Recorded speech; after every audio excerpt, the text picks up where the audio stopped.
A fragment of Neolithic cloth holds secrets that outlasted empires. This is the language of weaving, a universal code where threads carry entire cultures within their twists. By the end of this journey, you will be able to look at any traditional textile and read the hidden stories of the people who made it. How can a simple geometric pattern contain a creation myth? And why would a community encode its most dangerous truths into a rug's design when speaking them aloud was forbidden? What story would you weave if your culture's survival depended on it? That fragile piece of Neolithic cloth is a direct line to a moment of profound human change. An archaeologist's careful brush reveals not just a textile, but the very fabric of a new way of life. The origins of weaving are inextricably linked to the dawn of civilization itself, marking our monumental shift from nomadic hunter-gatherers to settled communities. This was not a minor craft, but a foundational technology. Anthropologist Elizabeth Whale and Barber, in her essential work Women's Work, The First 20,000 Years, places textile production on the same world-changing level as the mastery of fire or the invention of the wheel.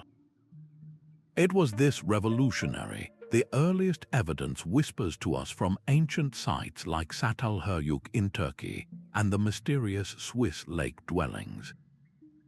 Here, we do not always find the cloth itself, but its ghost, a perfect impression left on a piece of hardened clay, or a few miraculously preserved threads from a waterlogged environment.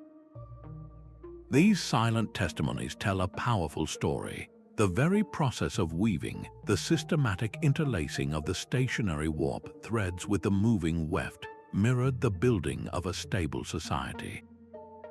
It required planning, patience, and a division of labor. Someone had to gather the fibers, another to spin them into thread, and another to work the loom. This created patterns of cooperation and specialized skills that became the bedrock of trade and economy. The loom itself became a center of social life, a place where knowledge was shared and where the rhythms of a settled existence took hold. It was on these early frames that the first simple patterns emerged, the initial steps toward a language made not of words but of threads. How did these simple geometric designs evolve into the complex symbolic languages we find in later traditions? That simple geometric cross in a Navajo rug is far more than a design. It is a signature, a prayer, and a piece of ancient code. Under the weaver's fingers, it becomes the Spider-Woman cross, a direct reference to the divine being who, according to Navajo belief, taught the people how to weave. This is the essence of weaving as a pictographic language. Across the globe, specific motifs are not decorative afterthoughts. They are a deeply embedded vocabulary, where a single shape can summon an entire mythological story, declare a clan's identity, or map a spiritual worldview.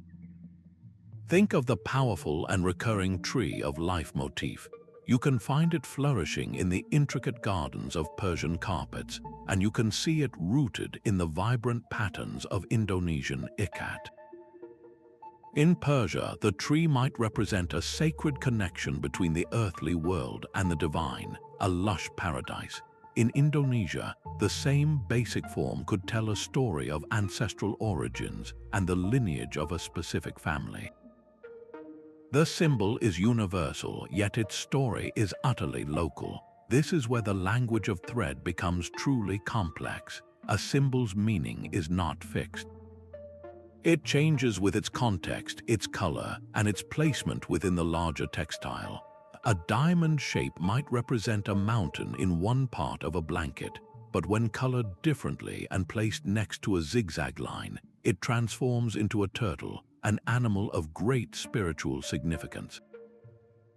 The color red might signal earth and belonging, while black could represent the night and the unknown. This creates a visual syntax as nuanced as any spoken grammar, a code where every choice adds a new layer of meaning. To the untrained eye, it is a beautiful pattern, but to someone who knows the language, each motif is a carefully constructed sentence, and every completed textile is a chapter in the epic story of a people. So how did this complex language protect entire cultures during times of immense danger and oppression?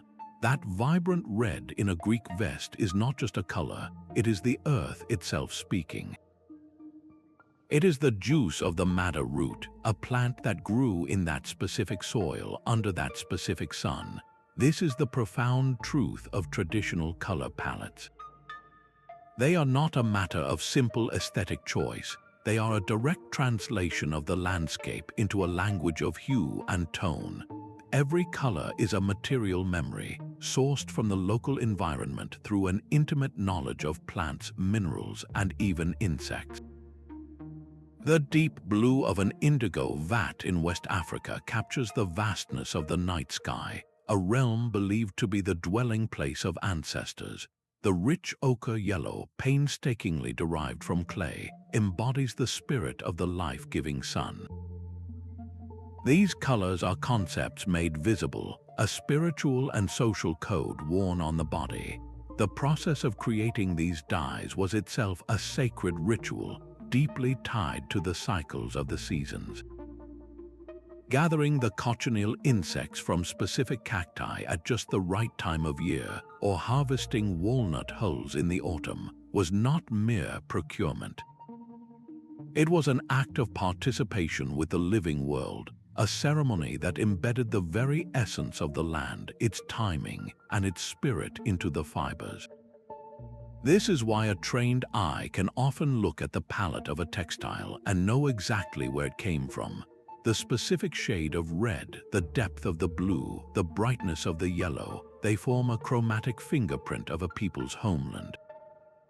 The story of place is told in the color of the thread, long before the weaver even begins to form the first symbolic pattern. But what happens when this beautiful, embedded language faces the threat of being silenced forever? That slight, intentional flaw in a H-Mong story cloth is a quiet act of philosophy. It is a humble nod to the belief that only the divine can achieve true perfection, a small window into the weaver's own soul. This reveals a beautiful and vital tension at the heart of every living tradition, the delicate balance between collective memory and personal expression. While the patterns, symbols, and colors are inherited from generations past, bound by rules that preserve a culture's identity, the actual act of weaving is deeply personal. It is in the subtle choices, the tiny deviations that are not mistakes but signatures, where the individual story is woven directly into the fabric of the collective. The specific tension a weaver puts on the thread, the choice of a slightly brighter shade of blue from the dye pot, the decision to add one extra motif in a corner to mark a recent birth, these are all biographical notes. An elder weaver in the Andes might explain that the way she ties a particular knot is a technique passed down not to a whole village, but specifically from her grandmother to her mother, and then to her. It is a unique fingerprint, a silent whisper of her lineage within the communal song of the textile. This means that every blanket, every rug, every article of clothing is not just a record of a people, but also a portrait of the individual who made it. It is a testament to the hands that worked the loom, the heart that held the stories, and the personal experiences that shaped how those stories were told. The cloth becomes a living conversation between the past and the present, between the community and the self, and this deeply human layer adds an entirely new dimension to the historical narrative, transforming a cultural artifact into a personal diary written in thread. The silk of the furosode kimono is more than fabric, it is a field of dreams. Each crane and flower embroidered onto its surface is a silent, fervent wish for a long and happy life, worn by a young person on the day they step into adulthood. This is the ultimate purpose of weaving, to create a tangible vessel for our most profound human moments. From birth to death, textiles are the silent witnesses and active participants in the rituals that define a culture. They are not passive backdrops, they are charged with intention, woven to protect, to bless, and to mark a sacred transition from one state of being to another. Think of a child wrapped in a special blanket for their naming ceremony, the cloth becoming their first shield and welcome. Or consider a marriage ceremony across countless traditions, where the intricate patterns on the couple's attire are not just for beauty, but a visual contract, a map of the hopes, lineages, and spiritual alliances being forged. In many Native American communities, to be wrapped in a handwoven blanket, it is to be enveloped in honor, warmth, and the literal, physical prayers of the weaver. These ceremonial pieces often contain the most complex and secretive symbols a culture possesses. They are physical prayers, a direct line of communication with the divine, where every knot tied and every color chosen is an act of devotion. The textile becomes an anchor, a heavy, beautiful weight that ties an individual's fleeting life story to the enduring story of their people. It ensures that the most important lessons and blessings are not just heard, but physically worn and remembered deep in the bones. How does this living language of cloth confront the immense pressures of the modern world? A single Peruvian textile from the Paracas culture can unfold an entire territory. Along its borders, stylized landscapes and geometric markers are not mere decoration. They are a functional map, meticulously woven long before the invention of cartography. This cloth holds geographical knowledge as surely as any modern chart, encoding territorial claims, sacred pathways, and the very memory of migration. In these intricate patterns, a zigzag line might trace the course of a life-giving river, while a series of triangles could chart the formidable spine of a mountain range. For nomadic peoples, this cartographic function was a matter of survival. Consider the magnificent rugs and tent hangings of the North African Berbers. Their complex, diamond-shaped motifs and rhythmic lines do more than please the eye. They chart the entire annual journey of the tribe. A specific symbol might indicate a fertile pasturing ground, another a vital water source, and a third a sacred ancestral burial site. To read the rug was to know the route, to carry the landscape of memory and necessity within a portable, woven archive. This principle extends beyond immediate geography. A textile historian examining an ancient fragment might notice a sudden and dramatic shift in the weaving technique or the introduction of a foreign motif. This anomaly is a historical event captured in thread. It can signal new trade contact with a distant culture, the arrival of a conquering force, or the peaceful migration and integration of new people. The cloth becomes a living document of movement and interaction, a silent witness to the great, slow currents of human history. It tells a story not just of who a people were, but of where they traveled, what they saw, and how they physically navigated and remembered their world, stitching their journey directly into the fabric of their daily lives. That same Peruvian textile, a map of territory, could also be a ledger of wealth. Every thread, from the common wool to the rare silk, spoke a clear and unsubtle language of social class. In a crowded medieval Flemish market, a person's entire economic and social identity was woven into the very fabric of their clothes. The type of fiber was the first and loudest declaration. Silk, a luxury imported across vast and dangerous trade routes from the East, was the exclusive province of royalty and the highest nobility. Finely combed wool, perhaps dyed with expensive kerms to produce a vibrant scarlet, marked a prosperous merchant. Common linen or undyed, coarse wool identified the peasant or laborer. This was not merely fashion, it was a rigid, visual caste system. governments actively enforced these distinctions through sumptuary laws, detailed legal codes that dictated who was permitted to wear which colors, fabrics, and even specific decorative trims.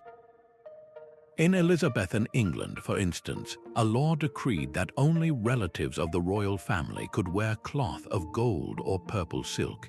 In Japan, the ruling samurai class had exclusive rights to certain patterns and silks, visually separating them from the merchant and artisan classes. To wear a color or material above your station was not just a faux pas, it was a crime.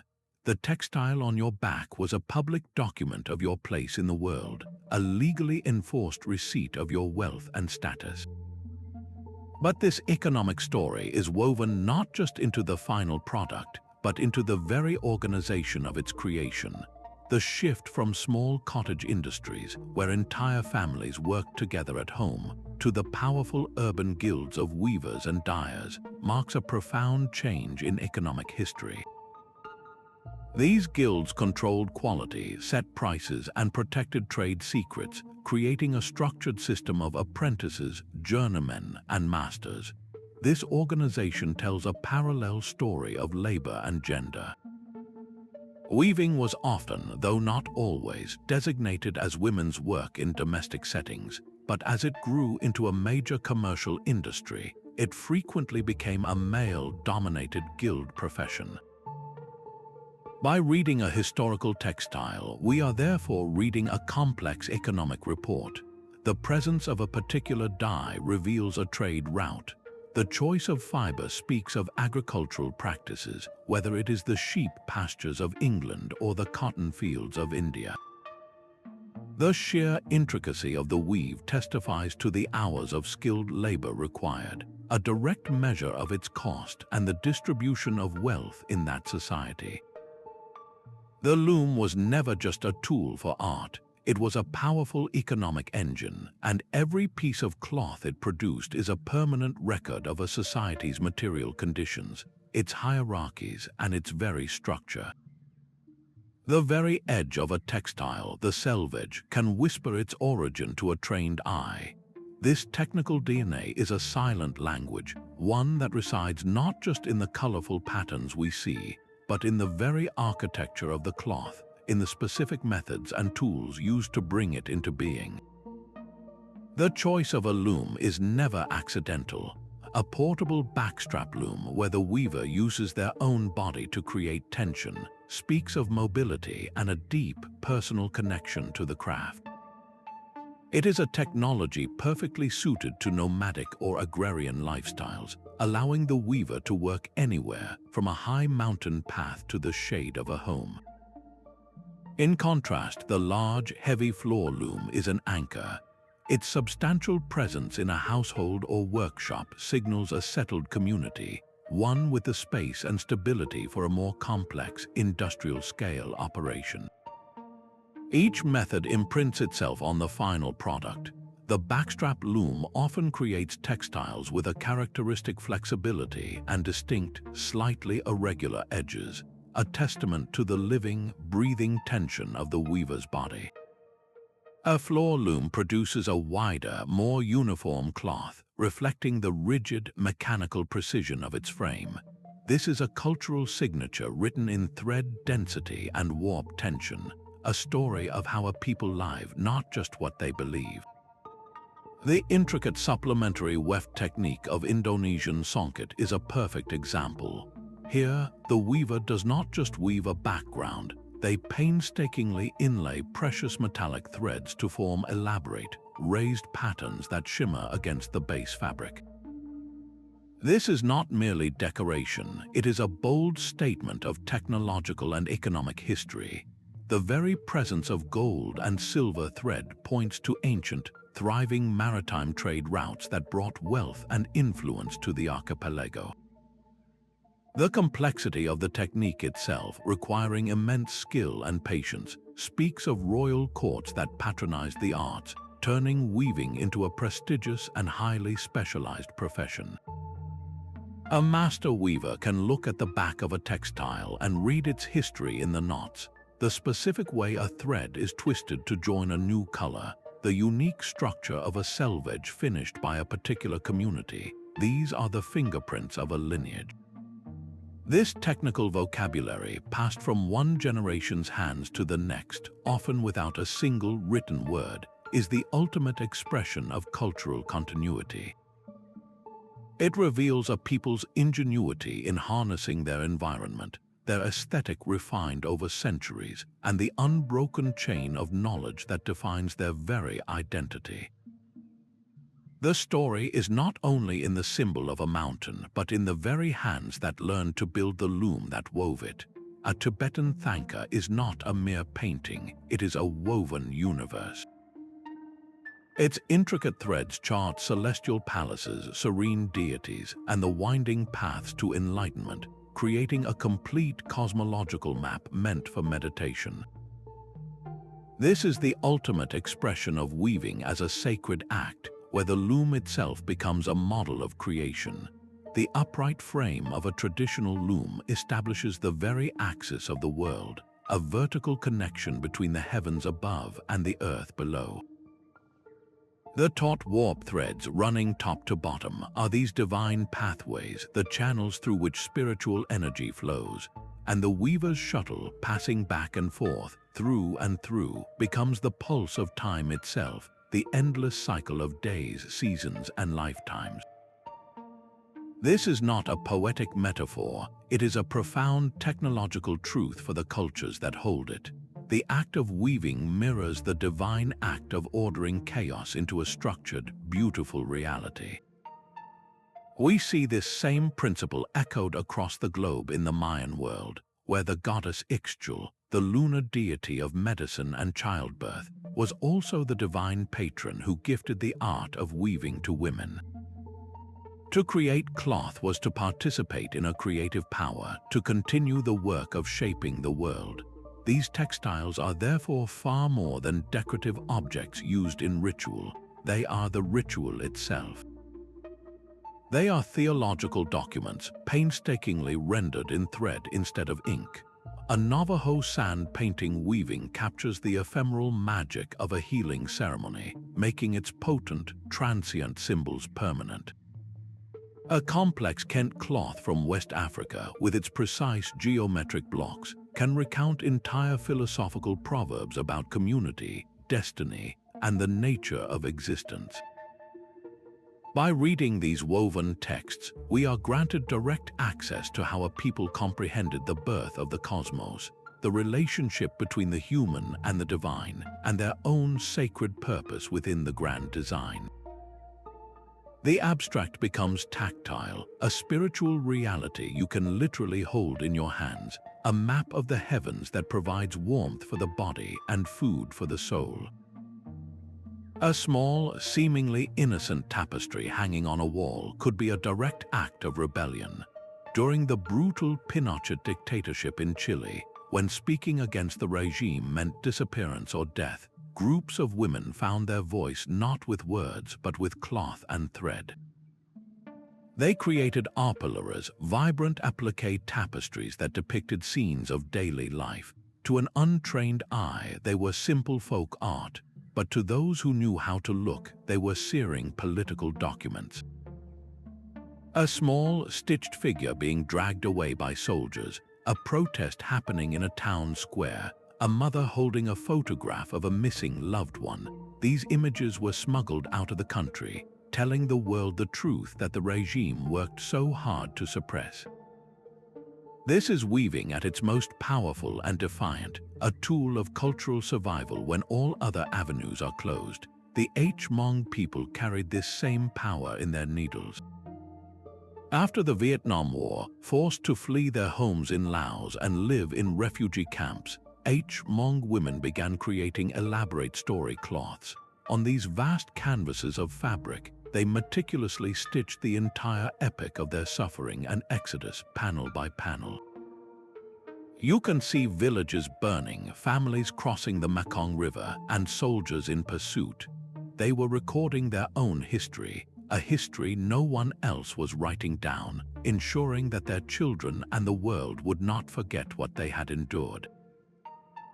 This practice of encoding resistance is a global phenomenon.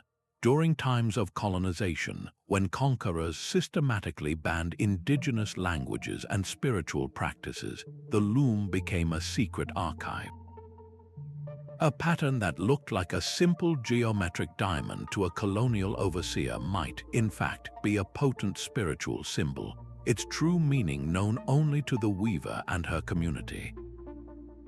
A color combination could represent a band clan identity. The rhythmic repetition of a specific motif could be a silent, ongoing prayer. The act of weaving itself, of sitting at the loom and practicing the old ways, became an act of quiet, persistent resistance. It was a way of saying, you can take our land, you can forbid our speech, but you cannot stop our hands from remembering. You cannot unravel the stories we have woven into the very fabric of our being. This transforms the textile from a passive heirloom into a living, breathing witness. It is evidence of a culture's unbreakable will, proving that the most dangerous truths are often those stitched in silence, passed from one generation's hands to the next, ensuring that the story does not end. A single scrap of silk from the Silk Road holds a world in fusion. Its surface might display a classic Chinese cloud pattern, yet it is bordered by the intricate floral vines of a Persian garden. This is the story of trade, written not in ledgers but in thread. For millennia, textiles have been the ultimate travelers, prized for their lightness and immense value, moving along routes that connected continents. They were never just goods, they were messengers. A single bolt of cloth could carry an entire aesthetic vocabulary from one civilization to another, a silent ambassador of foreign tastes and technologies. When a pattern arrived in a new land, it did not remain a static import. Local weavers would see it, be inspired by it, and then make it their own. They might reinterpret a Chinese dragon motif using their own native color palette, or combine a foreign geometric design with a local spiritual symbol. The pattern was adopted, then adapted, absorbing new meanings and evolving into a unique hybrid that told a story of cultural encounter. This was a slow, beautiful process of assimilation, where the cloth became a living record of contact and creativity. The impact of these exchanges could be revolutionary. Before the 16th century, European dyers struggled to produce a truly vibrant, color-fast red. Then Spanish ships returned from the Americas with cochineal, a small insect that, when crushed, produced a scarlet more intense and permanent than anything Europe had ever seen. This new red dye flooded the textile markets, transforming the color palettes of everything from royal tapestries to military uniforms, and reshaping entire industries. In the opposite direction, Indian chintz, with its dazzling, painted floral patterns, became a sensational luxury in 17th century Europe. The demand was so immense that European manufacturers first tried to ban its import, then scrambled to master the complex dyeing and printing techniques, ultimately creating their own versions that were then exported around the world, including back to other colonies. This global dialogue, frozen in cloth, reveals a profound truth. Cultures have never been isolated fortresses. They are permeable, constantly absorbing and reworking influences from the world beyond their borders. By tracing the journey of a specific dye like cochineal, or a motif like the wandering pomegranate from Persia to Italy to Spain, we can map ancient networks of connection that predate our modern maps. The story of a people is rarely woven from purely local threads. It is a tapestry made richer, more complex, and infinitely more interesting by the countless strands gathered through trade and encounter from distant lands. That complex knot in an Inca khipus is a frozen sentence. In a civilization with no known written alphabet, these intricate arrangements of knotted cords were not mere accounting tools. They were a sophisticated three-dimensional language, a textile database capable of recording everything from tax obligations to the epic narratives of emperors. This is the ultimate testament to weaving as a primary historical document. For countless pre-literate societies, or for those whose written records were systematically burned by conquerors, the patterns woven into cloth, painted on pottery, or etched into skin became their only library. These visual languages are their surviving archives. An archaeologist holding a fragment of Nazca tapestry is not just holding fabric, they are holding a direct line into that culture's spiritual and cosmic worldview. The stylized killer whale woven into the cloth, a being of immense power that moved between the ocean, the earth, and the underworld, can reveal more about their beliefs than the silent stones of a ruined temple. This reality elevates the weaver to a position of immense responsibility. They were not simply artisans, they were the historians, the scribes, and the librarians of their people. Their memory, trained in the precise grammar of patterns and colors, was the living repository for communal knowledge. Every time a young woman sat with her elder to learn the meaning of a specific diamond shape or the ritual process for creating a sacred dye, she was not just learning a craft. She was being entrusted with the legal codes, the genealogies, the creation myths, and the territorial maps of her entire culture. The loom was her writing desk, the shuttle was her pen, and the finished textile was a book written in a code that could outlast papyrus and resist the damp that destroys paper. This makes every surviving textile an invaluable and deeply personal piece of historical evidence, a chapter from a lost encyclopedia where the only ink was the weaver's own dyed thread. The spiral on a Ukrainian vyshyvanka is the sun in motion, a coiled promise of the summer's return. Stitched onto the cuff of a linen shirt, this emblem is not mere ornament. It is a direct invocation, a wearable prayer for the warmth and light needed to ensure a bountiful harvest. This is the language of weaving at its most elemental, a vocabulary drawn entirely from the living world. In countless traditions, the textile serves as a sacred mediator between humanity and the vast, animate forces of nature. The patterns are a constant, tactile dialogue with the environment, a plea for rain woven into the rhythm of the threads, a song of gratitude for the harvest stitched into the very fiber of the cloth. This worldview is profoundly animistic, seeing spirit and consciousness not just in people, but in the rustling leaves, the flowing rivers, and the creatures that share the land. The human, plant, and animal kingdoms are understood as intimately connected, all part of a single, breathing whole. Consider the intricate robes of the Ainu people of Japan. Their powerful geometric patterns are far more than abstract art. A specific design called the moru, which resembles the sharp, watchful eyes of an owl, is meticulously applied to the cloth. This is not a simple depiction. It is a direct channeling of the owl's perceived spiritual power, a believed defense against malevolent forces that might bring sickness or misfortune. To wear the pattern is to carry the animal's protective gaze with you.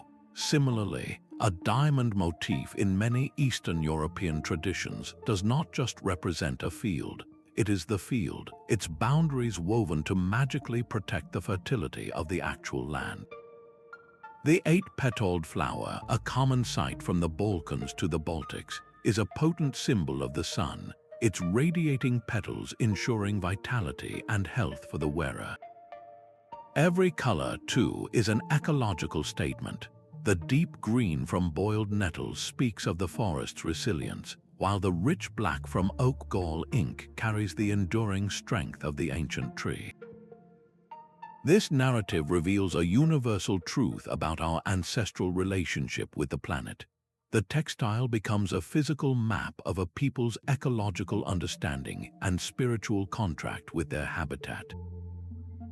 It is a story of absolute interdependence, where human life is consciously seen as just one vital thread in the vast, living tapestry of the earth. How does this ancient, nature-bound language find its voice in a world of concrete and digital screens? The rhythmic clack of the loom is a heartbeat, but the songs that accompany it are the very breath of memory. In countless traditions, the complex knowledge of weaving was never written down in books. It was carried on the human voice, encoded in the lyrics of songs passed from an elder's lips to a child's ear. These are not merely tunes to pass the time, they are living, breathing instruction manuals. A song might describe, in precise poetic detail, the exact sequence for creating a specific knot, the number of threads to cross for a diamond pattern, or the story a particular color combination is meant to tell. The melody becomes a map for the hands, a rhythmic guide that ensures every stitch lands in its rightful place. This fusion of sound and skill creates an unbreakable mnemonic chain. It is far easier to forget a silent technique than it is to forget a story set to music that your own hands have danced to since childhood. In rural Greece, a grandmother teaching her granddaughter an intricate blackwork embroidery pattern does not point to a diagram. She sings, the rise and fall of her voice charts the journey of the needle, each verse detailing the next step in the floral vine or the geometric border. The girl listens, her hands moving in time with the melody, weaving the song itself into the cloth. The resulting textile is therefore more than an object, it is a recording. It is a silent song given physical form, a melody made manifest in thread. Every time you look at that finished embroidery, you are not just seeing a pattern, you are hearing the echo of the grandmother's song. A multi-sensory heirloom that engages both the ear and the hand to preserve a people's history in the most intimate way possible. The monumental story of the Norman conquest is told in the Bayeux Tapestry, yet we do not know the names of the women who most likely stitched it. This anonymity is a powerful statement in itself. The loom has always been a place where societal roles are not just reflected, but actively constructed. In countless cultures across the globe, the craft of weaving was designated as women's work, an essential labor performed within the domestic sphere. This assignment was far more than a simple division of chores.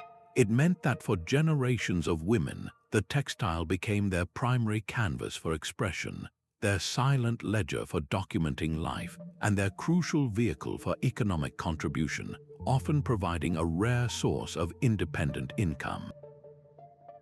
The vibrant molars made by the Guna women of Panama are a breathtaking gallery of their cosmology, stitched layer by layer. The intricate lace of European convents served as both a spiritual practice and a means of financial support for religious communities. When a woman wove a blanket, she was not just making a household object, she was weaving her perspective, her values, and her unspoken stories directly into the fabric of daily life. Yet this narrative is not universal, and its exceptions are profoundly revealing. Among the Navajo Nation, weaving is a sacred art form historically and predominantly practiced by men. This reversal challenges our assumptions and forces us to ask deeper questions. Why would a society assign this particular, spiritually significant technology to one gender over another? The answer often lies in the specific cultural and economic context. In Navajo tradition, the knowledge of weaving is intimately tied to the myth of the spider woman, and the intricate process is seen as a male counterpart to female activities like pottery. By examining who sits at the loom, what they are permitted to create, and who ultimately owns or sells the finished product, we can read nuanced stories about power. A society that prizes tapestries depicting male conquests, but dismisses the domestic embroidery that records birth and harvest, is making a clear statement about what it values as history.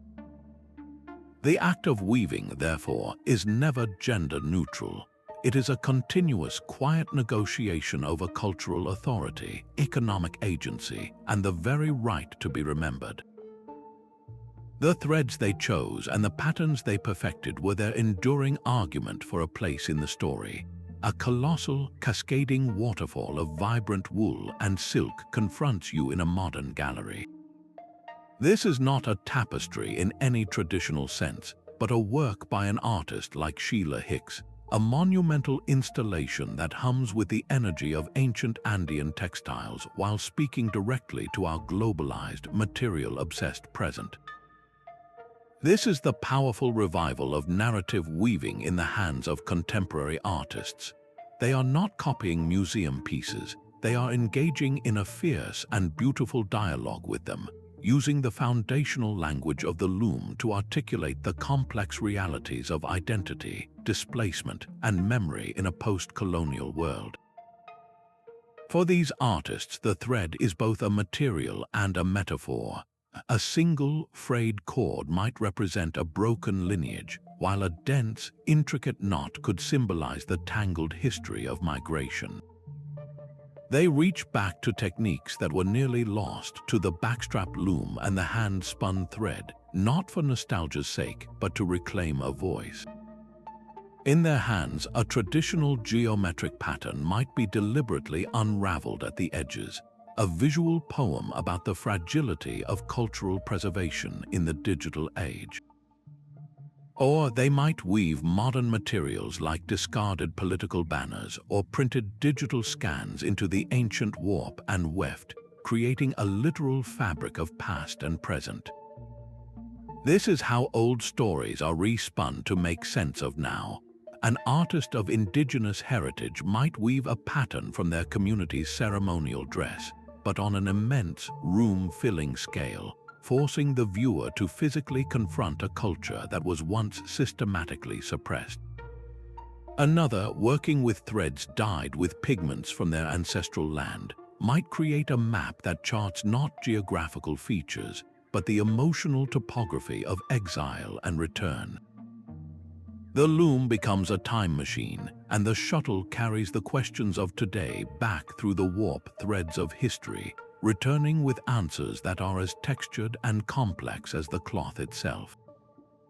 This movement proves that the language of weaving is not a dead language confined to anthropology texts.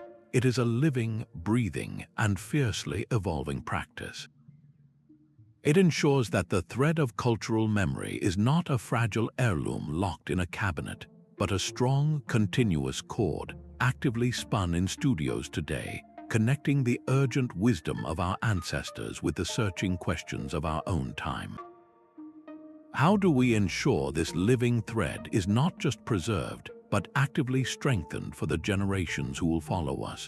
Within the perfect symmetry of an Islamic carpet lies a silent symphony of mathematics. The weaver's hand, guided by a profound belief that God created the universe through geometry, translates complex principles into breathtaking visual harmony. This is not merely decoration, it is a spiritual and intellectual pursuit rendered in thread. The repeating star patterns, the interlacing lines that never begin or end, the intricate tessellations that cover a surface without a single gap, all of these are expressions of a cosmic order. The grid of the loom itself becomes a calculating machine, a physical matrix where concepts of infinity and perfect proportion are explored and made real. To create these patterns required a deep, often unspoken, understanding of ratios and algorithms long before they were formalized in Western academies. The beauty you feel when you look at such a carpet is not just an emotional response to color and form. It is an intellectual recognition of an underlying universal truth made visible. This mathematical language woven into cloth is a global phenomenon. Look at the impossibly complex knots of a Celtic torque, where a single, continuous line weaves over and under itself in an endless cycle. This is an exploration of eternity and interconnectedness. Or examine the bold, rectangular blocks of a West African Kent cloth. Their precise proportions and rhythmic repetitions are a direct application of mathematical sequencing, where each block's size and placement follow a deliberate, coded order. Even the self-similar, fractal-like patterns found in many Southeast Asian textiles, where a small motif is echoed in a larger one, and then again in the overall structure, reveal an intuitive grasp of the recursive patterns that govern the natural world, from the branching of a tree to the formation of a snowflake. The weaver was the community's geometer, its physicist, and its philosopher. They used the loom to prove a theorem about the world, a theorem that stated the cosmos is not chaotic, but is built upon a foundation of elegant, comprehensible rules. The textile is that proof, a declaration that beauty and logic are two sides of the same perfectly woven coin. So what happens when this deep, encoded knowledge is forced to confront an era of mass production and fading tradition? That master weaver's hand does not just create a pattern, it becomes a living bridge across centuries. The true survival of any weaving tradition rests entirely on this fragile, intimate miracle, the direct transfer of knowledge from one generation's hands to the next. This is an education that goes far beyond simple instruction. It is a holistic immersion into a complete way of seeing the world. An apprentice, often a young girl sitting silently for years at her grandmother's side, is learning much more than how to tie a knot or count threads. She is absorbing the mythology behind the Spider-Woman cross. She is learning to listen, to truly hear the specific rhythmic clack of a perfectly tensioned loom, a sound that signals all is well. She is internalizing the ethics of the craft, the respect for every scrap of material, the belief that wasting thread is a form of ingratitude to the earth that provided it. This master-apprentice relationship is the living, breathing heart of cultural continuity. It is a chain of touch and trust. When that chain is violently broken, whether by the relentless march of industrialization that devalues handwork, the brutal displacement of conflict, or the slow erosion of a cultural shift that prizes the new over the old, the loss is catastrophic. An entire library of knowledge, a complete vocabulary of symbols and skills, can vanish in the span of a single generation. It is not just a technique that is lost, but a worldview. The persistence of a tradition against these immense odds tells a powerful, silent story of human dedication. It speaks of the resilience of communities who have fought to keep their looms active, and it reveals the profound, universal desire to pass on a legacy.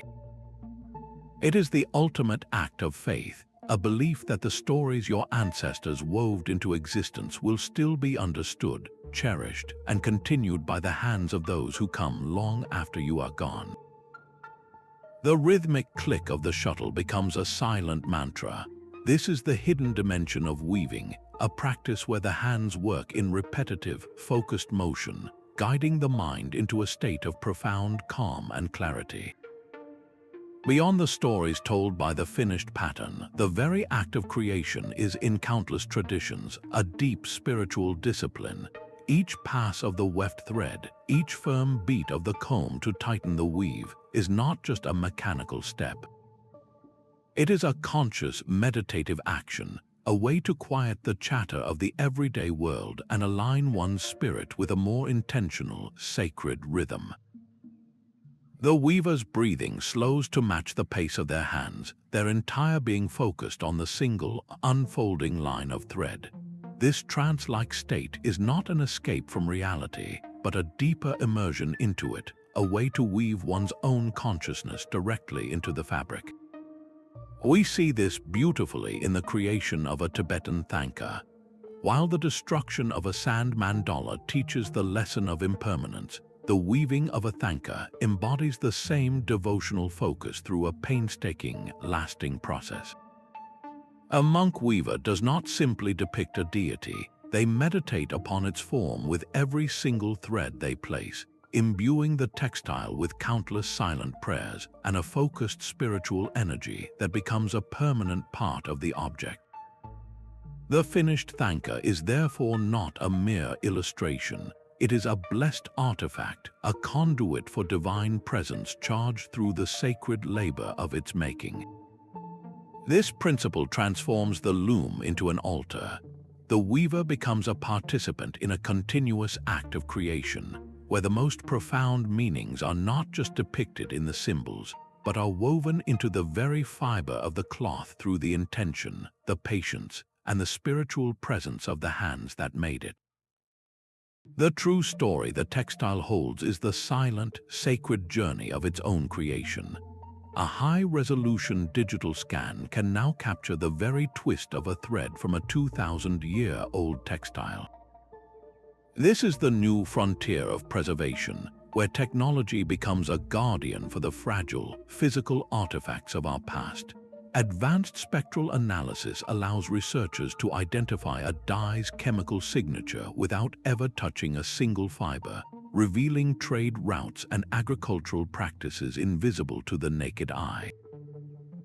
These tools are creating a global digital museum, a vast online archive where a student in a distant city can zoom in on the intricate knotwork of a Peruvian khipus or the faded embroidery of a Ukrainian shirt with the same clarity as a curator holding it under a lamp. This universal access democratizes cultural memory, ensuring these stories are no longer locked away in specialized collections but belong to everyone. Yet this digital translation sparks a profound philosophical debate. Is a story still the same story when it is translated from the warmth of hand-spun wool into the cool precision of binary code? The answer might lie in the work of contemporary artists and programmers who are weaving a new hybrid language. They are using digital looms guided by algorithms inspired by ancestral patterns to create textiles that pulse with the logic of the computer age. An artist might program a generative design that endlessly recombines traditional motifs, creating an infinite, evolving tapestry that questions the very idea of a fixed final pattern. This is not a replacement for the hand of the master weaver, but a conversation with it. The thread of tradition is now intertwined with fiber optics, creating a new kind of cultural continuity. It ensures that the ancient stories encoded in thread are not only preserved as static digital copies but are actively engaged, reinterpreted, and kept vibrantly alive in the consciousness of a new generation. The loom has evolved, and with it, the timeless human impulse to weave our world into meaning finds its next unexpected form. A museum vitrine is a stage, and the story it tells is often a carefully chosen performance. The journey of a textile from a remote village altar to a climate-controlled display case is a profound narrative in itself, a story of power, value, and interpretation. Early anthropologists and wealthy collectors, driven by a desire to preserve what they saw as vanishing cultures, often removed sacred masks, ceremonial garments, and ritual cloths from their homes. In doing so, they stripped them of their context, their breath, their reason for being. A Navajo healing blanket, designed to be used in a specific ceremony for a specific person, becomes a sterile art object when pinned to a wall. A West African prestige robe, meant to be worn by a chief to communicate authority, loses its voice when isolated behind glass. The collectors, however well-intentioned, often misunderstood what they were collecting. They might label a powerful spiritual symbol as a simple decorative motif, or group items from vastly different cultures under a single, vague geographical term, erasing the unique identities woven into each thread. This act of collection was rarely neutral. It was frequently intertwined with colonial histories, where the ability to acquire and display these objects was a direct reflection of geopolitical power. The museum, therefore, did not just preserve objects, it authored a new story about them, one that often silenced the original voices in favor of a Western academic narrative. Today, a powerful and necessary shift is underway. The movement towards repatriation and collaborative curation is gaining momentum. This is not about emptying museums, but about filling them with truth. It involves institutions actively working with source communities, inviting elders and cultural practitioners to help catalog, interpret, and display their own heritage. In these new partnerships, a label might now include not just the date and materials, but the name of the weaver, the ceremonial purpose of the textile, and the spiritual story its patterns tell, often written in the words of community members themselves. This collaborative process acknowledges that a single textile in a museum collection holds multiple layered narratives. There is the story woven by its maker, full of intention and cultural knowledge. There is the story of its collection, which might be a tale of colonial acquisition or a simple, documented purchase. And there is the story of its current interpretation, which is now a dynamic conversation between the institution and the culture of origin. This meta-narrative forces us to ask a difficult but essential question. Who truly has the authority to tell a culture's story? The act of preservation, while vital, can sometimes distort as much as it reveals, freezing a living tradition in a single moment and presenting it as a relic of the past. This adds a complex, modern layer to our understanding, reminding us that the story of a people is not just in the threads they wove, but in the hands through which those threads have traveled, and in the ever-evolving struggle to ensure their true voice is finally heard. The strength of a community is measured in the threads it weaves together. When a ceremonial blanket is needed for a village elder, the task does not fall to a single expert, but becomes a shared responsibility. Each family contributes a small, perfectly woven section, and these individual pieces are then joined into a single, magnificent whole. This collective creation tells a story that no single person could ever tell alone. The resulting textile is far more than an object. It is a physical diagram of social bonds, a chart of every relationship and mutual obligation within the group. You can see this principle at work in the monumental quilts made by generations of women. Each square is a personal diary entry, a fragment of a life story stitched in cloth. One panel might commemorate a wedding, another memorializes a lost child, and a third celebrates a bountiful harvest. But when these individual squares are stitched together, they transform. They cease to be isolated stories and become the patchwork history of an entire town, a visual archive of its joys, its sorrows, and its enduring spirit. The modern embodiment of this power is the AIDS Memorial Quilt. What began as a single panel for one man lost to the disease grew into a vast, traveling monument composed of countless sections, each one crafted by grieving loved ones. The quilt is a devastating and beautiful paradox, an object of immense softness that carries the unbearable weight of thousands of stolen lives. To walk beside its sprawling panels is to understand that some truths are too immense for stone or speech. They require a medium that is both intimate and expansive, something that can hold both a single name and a global catastrophe within its seams. This is the ultimate purpose of communal weaving, to translate shared experience into a tangible form. The textile becomes a public square made of cloth, a place where private memory and collective history are permanently intertwined, proving that the most resilient fabric is always the one woven from many different hands. The very first word of the textile story is written not in dye, but in the fiber itself. The choice of material is a profound declaration.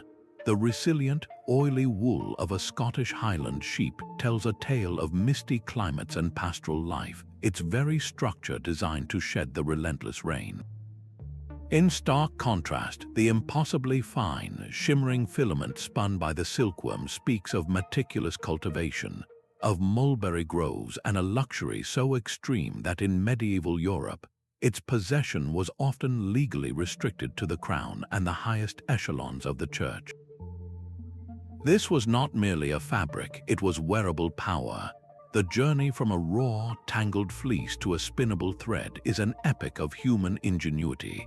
It begins with sorting, with hands that know the difference between the coarse outer hair of a goat and the soft, downy undercoat. Then comes the carding, a process of brushing the fibers with paddles studded with fine metal teeth to align them all in the same direction, transforming a lumpy mass into a smooth, fluffy roll ready for the spindle. The spinner then performs a kind of magic, drawing out this prepared cloud of fiber and twisting it, using the weight and spin of a drop spindle or the steady rhythm of a wheel to impart strength. The amount of twist determines the character of the final yarn, a tight twist creating a strong, hard-wearing cord for a rug, a loose twist yielding a soft, fluffy wool for a warm sweater. This intimate knowledge of materials extended to plants. The sturdy flax plant, pulled from the ground and subjected to a process called retting, where it is soaked in water to break down the woody stalk, eventually surrenders the long, strong fibers that are beaten, scutched, and hackled to become linen. The soft puff of the cotton ball requires the entirely different technology of the gin to separate its precious fibers from the tenacious seeds. Each step in this alchemical process, from raw stuff to refined thread, reveals a people's technological capabilities, their economic priorities, and their deep, symbiotic relationship with the animal and plant companions that shared their world. The story is already half told before the first thread is even placed on the loom. A soldier's tattered uniform tells a story no official report ever could. The faded wool still holds the shape of his shoulders, and a carefully mended tear speaks of a mother's love reaching across the battle lines. These are the textiles of conflict, the silent, cloth-bound witnesses to history's most painful hours. They absorb the trauma and the triumph of their time, not as symbols but as direct participants.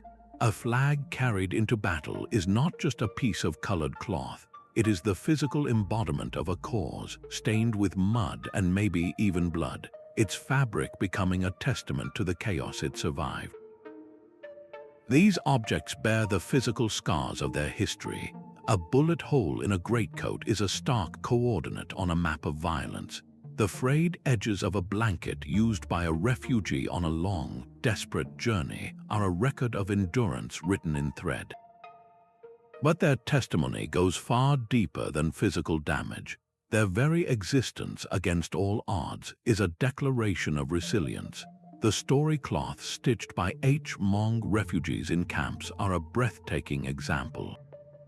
On these vast canvases, women used needle and thread to document the unthinkable, panel by panel, depicting villages burning, families fleeing across the Mekong River, and soldiers in pursuit. They were creating an emotional archive, ensuring their history would not be erased, weaving memories too painful for words into a permanent, visual form. Similarly, a quilt patched together from flour sacks and worn-out dresses during the Great Depression is far more than a bed covering.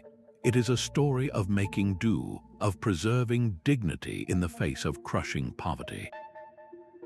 Each scrap is a fragment of a life, a memory of a dress worn to a wedding or a shirt worn for hard labor, all stitched together into a warm, defiant whole.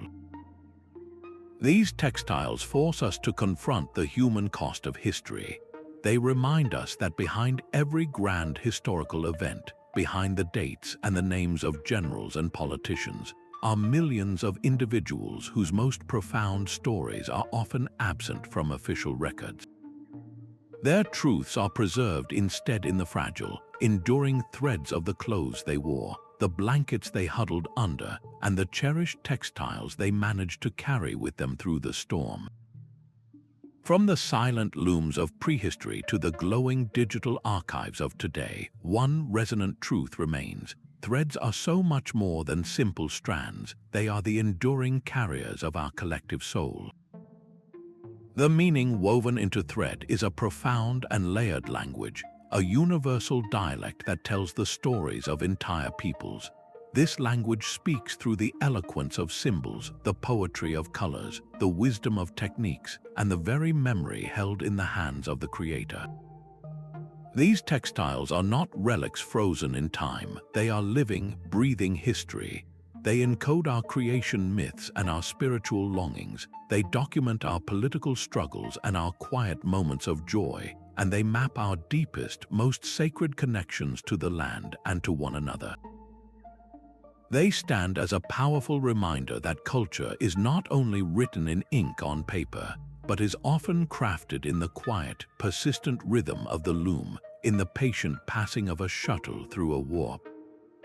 Let this exploration be a personal invitation for you to look closer.